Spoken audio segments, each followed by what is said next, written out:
There is a root that once grew in every village garden across Central Europe. For over 300 years, documented from the 1570s through the mid-20th century, it fed families through droughts, through sieges, through the kind of winters that emptied grain cellars and killed livestock. You planted it once. It grew for 2 decades without being touched.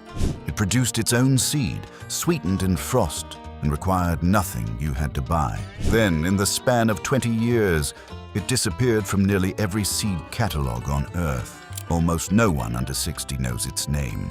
We are going to cover everything: how to grow it, harvest it, and build a food supply that no system can interrupt. But stay for one thing in particular. There is a specific, documented reason this plant vanished from modern agriculture. When you hear it, it will change how you read every seed packet you ever pick up. Picture the kitchen gardens of 17th century Burgundy. Long, dark rows, roots driving 3 feet straight into the earth. Farmers waiting deliberately for the first hard freeze before they pulled a single one. Scorzonera hispanica, recorded in European botanical catalogues as early as 1576. Cultivated across Germany, France, Belgium, and the Netherlands for over 300 years as a primary food crop. Not a curiosity, not a supplement, a caloric staple. Modern nutritional analysis has since confirmed what those farmers knew by survival. This is one of the most efficient food crops ever cultivated on this continent. Here's exactly how it worked, and how you can put it in the ground this season. 1. The perennial crown. Look at your vegetable garden right now. Count the plants that will feed you again next year without you touching a seed. Scorzonera is a true perennial, documented to regenerate from the same crown for 15 to 20 years. The mechanism is lateral crown budding. Each spring, the root's base sends up fresh growth from the previous year's foundation, requiring nothing from you. In Lancaster County's Amish gardens, established Scorzonera beds were treated like infrastructure. Assets passed between generations, not annual projects. To start, sow seeds 1/2 inch deep, 4 to 6 inches apart, in loose soil at least 14 inches deep. In autumn of year 1, roots are edible. By year 3, they are the thickness of 2 fingers and richer in every measurable nutrient. The older the root, the deeper it goes. And what happens when those roots meet frost is something most gardeners have never been told. 2. Frost sweetening. In October, experienced root vegetable growers in Holmes County, Ohio, do something that confuses first-time visitors. They wait. While every other gardener races to beat the freeze, Scorzonera growers hold back deliberately. The mechanism is cryogenic sugar conversion. As cell temperatures drop, stored inulin transforms into fructooligosaccharides, compounds that taste measurably sweeter and are significantly more bioavailable to the human gut. This is documented behavior across the entire chicory family of root vegetables. To apply it, mark your rows in September, leave the roots in ground, and harvest with a long garden fork after 2 or 3 hard frosts. The difference between a September pull and a December pull is not subtle in flavor, and what those compounds do inside your gut after harvest is nothing compared to what the root's nutritional profile means for long-term food security. Everything the modern seed industry taught you about planting is built on one assumption: that you need to return to the store every spring. That assumption was not discovered, it was constructed, and Scorzonera is the proof. 3. Nutritional density. In 1944, under wartime rationing, German nutritional researchers conducted formal analyses of root crops that could sustain populations through supply disruptions. Scorzonera ranked among the highest tested. Per 100 grams of fresh root, approximately 16 grams of inulin, a prebiotic fiber that feeds bifidobacterium and lactobacillus populations directly. Additionally, 26 milligrams of vitamin C, 1.1 milligrams of iron, and a potassium content comparable to banana. No produce aisle vegetable shipped 4 days from a distribution center can match those figures, because nutrient degradation begins within hours of harvest. Scorzonera, pulled from your own ground at noon and eaten by evening, delivers what the package simply cannot. The Amish had a phrase for vegetables that held their value through winter: stable foods. This was the one they trusted most, and what it does for the soil around it is exactly what we're covering next. 4. Biological tillage. For 3 centuries, scorzonera grew alongside onions, carrots, and leeks in the polyculture gardens of Central Europe, not by coincidence, but by observed design. Scorzonera's deep taproot breaks compacted subsoil layers, creating drainage channels that every shallow-rooted neighbor exploits. Soil scientists now call this biological tillage, a process where roots do the structural work that machinery does on conventional farms. Studies on deep-rooted perennial vegetables intercropped with annual root crops have recorded yield improvements of 18 to 25% in adjacent rows, attributed to improved soil aeration and water infiltration. For the homesteader, plant scorzonera in alternating rows with carrots, beets, or onions. The scorzonera roots will fracture the subsoil beneath them. The carrot roots will follow those channels directly downward, and you will never touch a broad fork.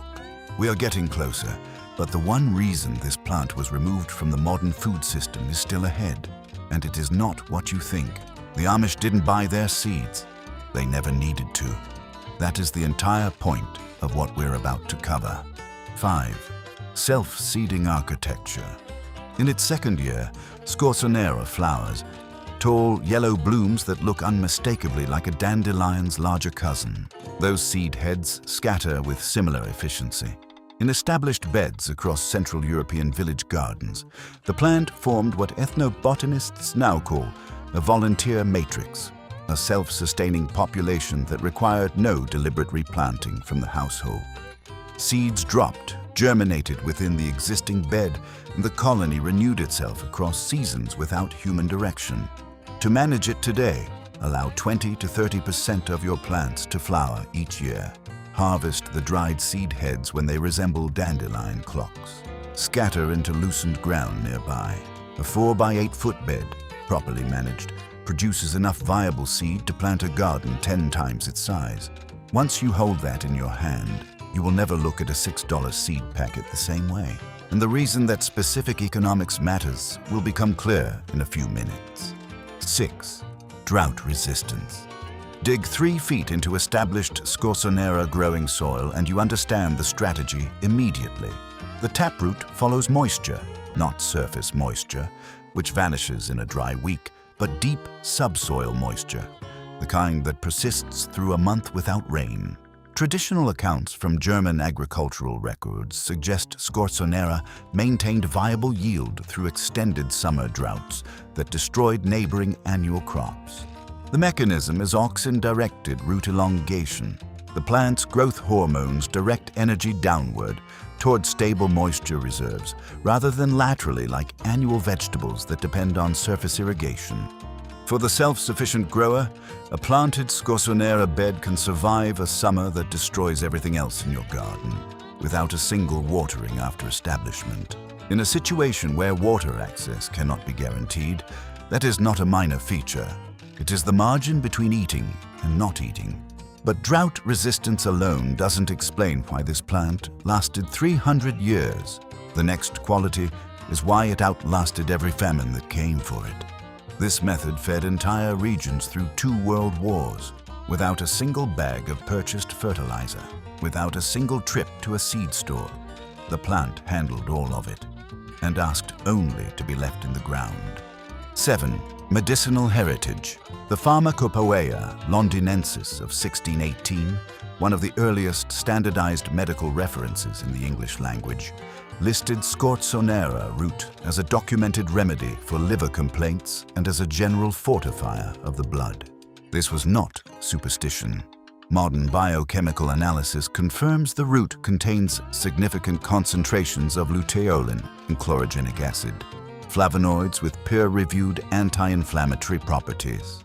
More significantly, the inulin content specifically supports the gut bacterial populations, Bifidobacterium and Lactobacillus, that modern probiotic supplements attempt to restore at $30 to $50 per bottle. A 150-gram serving of fresh scorzonera delivers the prebiotic equivalent of a clinical dose supplement.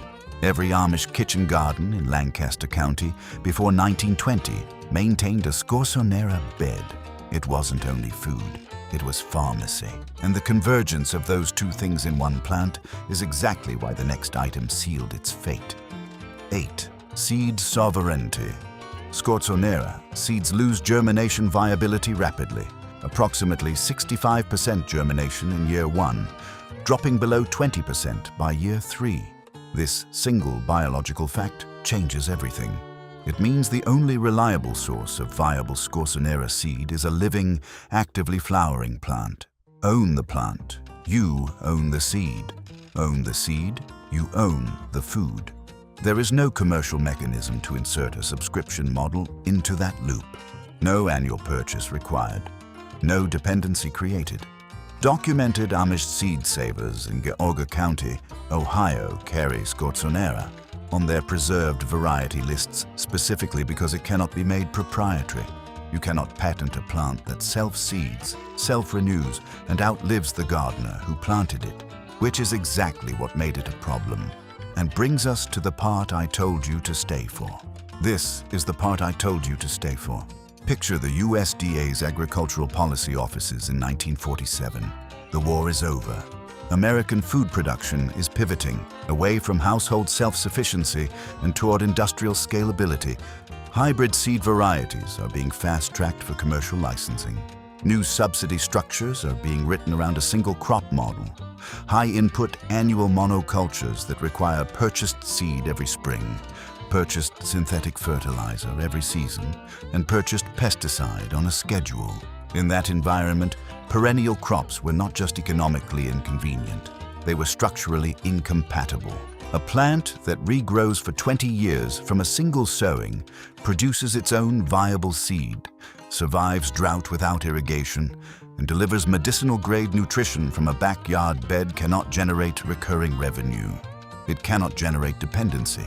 It cannot be positioned at the center of an input sales economy. Historical German agricultural surveys from the 1930s documented scorzonera yields of 8 to 12 tons per hectare in established beds, outperforming conventionally grown carrots on equivalent soil with a fraction of the recurring cost. The economics were not ambiguous. The plant worked. Then, between 1945 and 1965, it disappeared from virtually every American seed catalog, not because demand collapsed, because it was never profitable to supply. What we are dealing with is not forgotten knowledge. It is removed knowledge. The distinction matters. Think about that for a moment. How many problems do you currently have a solution for that you can't grow, can't make, and can't store yourself? How many of those solutions require you to keep paying someone else for access to them? Here is how you plant scorzonera this weekend. Source fresh season seeds from a heritage seed library or small independent supplier. Viability drops fast, so current season stock is non-negotiable. Choose a south-facing bed with stone-free, loose soil at least 14 inches deep. Amend with finished compost at 2 inches worked in, nothing synthetic. Sow seeds 1/2 inch deep, 4 to 6 inches apart, in rows 12 inches apart. Water once to establish. Mulch with 2 inches of straw. Mark the row clearly, then leave it entirely alone. By autumn of year 1, finger-thick roots, edible and mild. By year 2, thumb-thick, noticeably richer in both flavor and nutrition.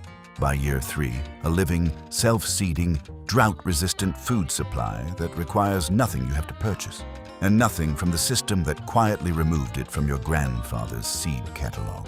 Second deep dive, the inulin mechanism, the gut microbiome disruption that modern populations are experiencing, rising rates of inflammatory conditions, autoimmune disorders, and digestive dysfunction, traces in significant part the elimination of high inulin root vegetables from the daily diet.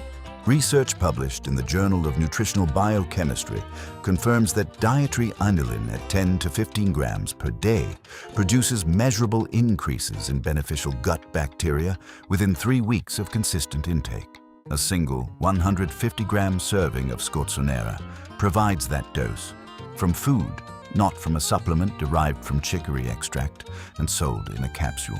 Every Amish grandmother who served scorzonera through winter was doing something that modern gastroenterology is now spending research budgets to validate. She called it supper. They call it a clinical intervention. The root is the same. The price difference is not. There is a category of knowledge that doesn't disappear because it failed. It disappears because it succeeded in a way that no one with capital could claim a percentage of. Scorzonera grew in village gardens for 300 years, not because people had no other options. They grew it because it worked. Through drought, through siege, through war, through the kind of poverty that strips every luxury down to what actually keeps a family alive. And it asked almost nothing in return. What we lose when we lose a plant like this is not only a technique or a recipe. We lose an entire model of relationship between people and their land, built on sufficiency, not on dependency. That model still functions. The soil still responds. The seeds still carry everything they carried in 1650. The only question left is whether you are willing to put them in the ground. The next video covers 9 more perennial food crops that sustained communities through centuries of hardship and can do the same in a backyard today. Watch that one next. Subscribe if this is the kind of knowledge worth keeping.